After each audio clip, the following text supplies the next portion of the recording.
Hello everyone, आप सभी का आपके अपने चैनल में स्वागत है। तो आज चलिए मैं आप सबको मॉस रोज की कटिंग को लगाकर दिखाती हूँ कि इसकी कटिंग को लगाना कितना आसान है। और आप ऐसा पौधा अगर चाहते हैं कि जिसको बहुत ही कम केयर में आप बहुत ही खूबसूरती से उसमें ढेर सारे फ्लावरिंग लें, तो इस प्लांट को ज़रूर लगाएं। एक छोटी सी कटिंग भी आप लाकर लगा देंगे, मिट्टी में दबा देंगे, तो इसकी ग्रोथ बहुत ही तेज़ी से होती है और बहुत ही तेज़ी से अपने आप को भी बढ़ाता चला जाता है। तो यहाँ पे देखिए मैं कुछ कटिंग को भी ले रही हूँ। तो इस तरह से जब मैंने यहाँ पे इसकी कटिंग को लिया है तो इस एक तरह से इसकी प्रूनिंग भी हो जाएगी और यहाँ से कई ब्रांचें अब नई नई निकलेंगी। तो इस तरह से जब हम पौधे को कटिंग करते हैं तो बहुत सारी नई ब्रांचें भी निकलती है। इनकी जितनी भी टहनियाँ थी मैंने निकाल ली है और ये इतने सारे मेरे देसी वाले थे मॉस रोज और यह वाला मेरा हाइब्रिड वाला मॉस रोज है। तो इसकी देखिए बहुत ही छोटी छोटी टहनियाँ बनती है और एकदम सॉफ्ट सी इसकी टहनियाँ निकलती है हाइब्रिड वाले। और इसको थोड़ा सा ज़्यादा अगर पानी मिल जाता है तो बहुत जल्दी ही ख़राब हो जाने वाला पौधा होता। तो हाइब्रिड मॉस रोज को थोड़ी ज़्यादा केयर करने की ज़रूरत होती है। तो चलिए मैंने तो पौधे को सिलेक्ट कर लिया है, अब इसके लिए गमले की ज़रूरत पड़ेगी।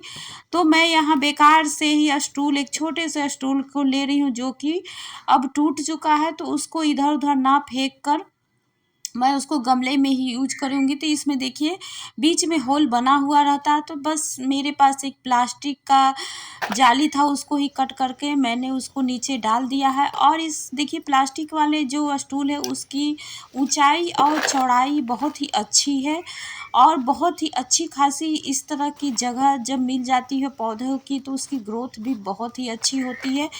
तो चलिए गमले के अभी मैंने इंतज़ाम कर लिया, अब मिट्टी इसकी बनाते हैं। तो मैंने यहाँ पे नॉर्मल गार्डन सॉइल लिया है और यहाँ पे देखिए उपले को भी थोड़े से लिया है। तो अगर आपके पास गोबर की खाद हो तो उसको आप मिला लें। मेरे पास अभी गोबर की खाद नहीं है तो मैंने उपले को ही देखिए यहाँ पे छोटे छोटे टुकड़े बना लिया है। तो इस तरह से जब मिट्टी बनाएंगे तो बहुत ही हेल्दी मिट्टी बनेगी और मॉस रोज को ज़्यादा खाद की ज़रूरत नहीं होती है और बहुत ही आसानी से यह पौधा ग्रोथ करता रहता है। तो यहाँ पे देखिए मैंने एक चम्मच फंगीसाइड को भी मिला लिया।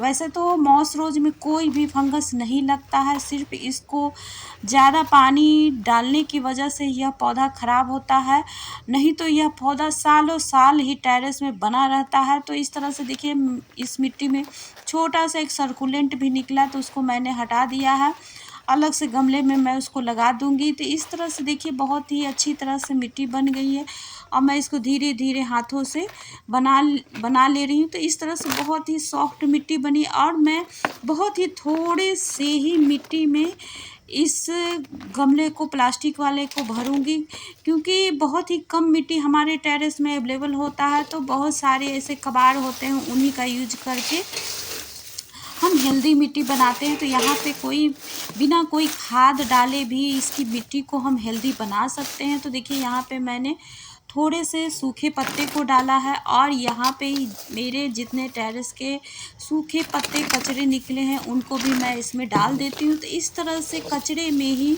मैं मॉस रोज और टूटे स्टूल में ही यूज करके इस पौधे को लगा दे रही हूँ। तो इस तरह से हम बहुत सारे ऐसे जुगाड़ लगाकर अपने पौधे को लगाते रहते हैं और उनकी ग्रोथ भी बहुत ही अच्छी होती है। तो देखिए दबा दबा कर मैंने यहाँ पे पत्ते को अंदर कर दिया है और पत्ते पूरी तरह से सूख चुके थे, कुछ हरे भी हैं।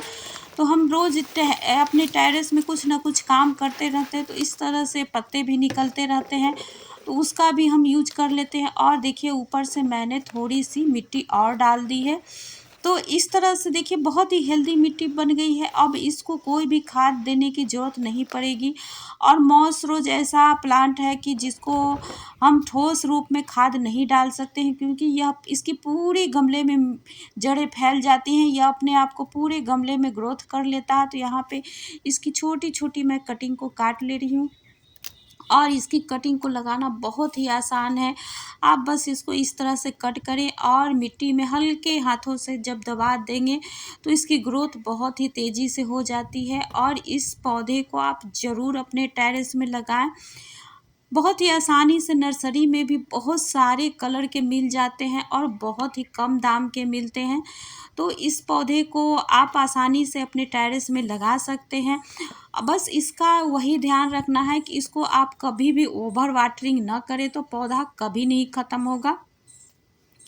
तो देखिए मैंने इसकी कटिंग को अच्छी तरह से लगा दिया है और पूरे गमले में यह कब फैल जाएगा पता भी नहीं चलेगा। और इसको बस 1 या 2 दिन की छाया में रखने के बाद मैं पूरी तरह से इसको धूप में ही रखूँगी और यह पौधा पूरी तरह से ग्रो करता रहेगा। तो देखिए आगे की भी मैं वीडियो में ज़रूर दिखाऊँगी कि इसकी कैसी ग्रोथ हुई है और इसकी कितने इसमें अभी कलर के फूल आएँगे। तो इस तरह से हमारे टेरेस में बहुत सारे ही पौधे होते हैं जो हमें आसानी से चलते रहते हैं और हर साल हमें खरीदने की ज़रूरत नहीं पड़ती है।